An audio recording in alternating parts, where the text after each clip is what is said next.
नमस्कार, मी शिवानी लकडे. पॉलिटिकल महाराष्ट्रामध्ये तुम्हा सर्वांचं स्वागत. मुख्यमंत्री देवेंद्र फडणवीस यांच्या नेतृत्वाखालील महायुतीचं सरकार सत्तेवर आल्यानंतर आज विधिमंडळाचं पहिलं अर्थसंकल्पीय अधिवेशन सुरू होते. राज्यपाल CP राधाकृष्णन यांच्या अभिभाषणाने या अधिवेशनाला सुरुवात झाली असून या पहिल्याच दिवशी 2024-25च्या पुरवणी मागण्या सादर करण्यात येणार असल्याने सत्ताधारी आणि विरोधकांचे लक्ष या पुरवणी मागण्यांकडे असणार आहे. 10 मार्चला आपल्या राज्याचा अर्थसंकल्प मांडला जाणार आहे. पण आजच्या अर्थसंकल्पीय अधिवेशनात बऱ्याच महत्त्वाच्या गोष्टी आहेत. पहिली म्हणजे आज महाविकास आघाडी विरोधी पक्षनेता म्हणून कोणाचं नाव जाहीर करणार आणि पुरेसं संख्याबळ हातात नसतानाही राज्यातील शेतकऱ्यांचे प्रश्न, महिलांवरील अत्याचार आणि मंत्र्यांच्या राजीनाम्याबाबत विरोधक नेमकी कोणती भूमिका घेणार याबाबत उत्सुकता आहे. त्यामुळे विरोधक सरकारला कोणकोणत्या मुद्द्यांवरून घेरू शकतात हेच आता आपण जाणून घेऊ.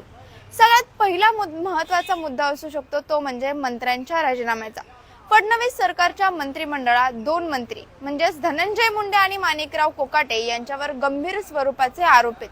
मंत्री धनंजय मुंडे यांच्यावर संतोष देशमुख हत्या प्रकरणात असलेला आरोपी वाल्मिक कराडला छुपा पाठिंबा देत असलेला आरोप आहे, तर मंत्री माणिकराव कोकाटे यांच्यावर फसवणुकीचे आरोप आहेत. तसे कोर्टात सिद्ध पण झाले, ज्यामुळे विरोधक आधीपासूनच या दोघांच्या राजीनाम्याची मागणी करत असताना आज अधिवेशनात सरकारवर या मुद्द्यांवर घेरू शकतात.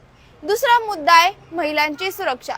स्वारगेट बस स्थानकावर तरुणीवर झालेल्या अत्याचार प्रकरणावरून आणि केंद्रीय मंत्री रक्षा खडसे यांच्या मुलीची छेड काढल्यावरून विरोधक सरकारला धारेवर धरू शकतात.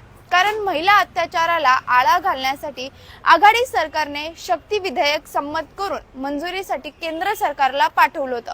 मात्र ते केंद्र सरकारला परत पाठवल्यावरून विरोधी पक्षाकडून अधिवेशनात सरकारला जाब विचारला जाऊ शकतो. तिसरा महत्त्वाचा मुद्दा आहे इंद्रजित सावंत यांना दिलेल्या धमकीचा. इतिहास संशोधक इंद्रजित सावंत यांना धमकी देऊन छत्रपती शिवाजी महाराज यांचा प्रशांत कोरटकर यांनी अवमान केला होता. तसंच राहुल सोलापूरकर यांनी सुद्धा डॉक्टर बाबासाहेब आंबेडकर आणि छत्रपती शिवाजी महाराज यांच्याबद्दल वादग्रस्त विधान केलं होतं.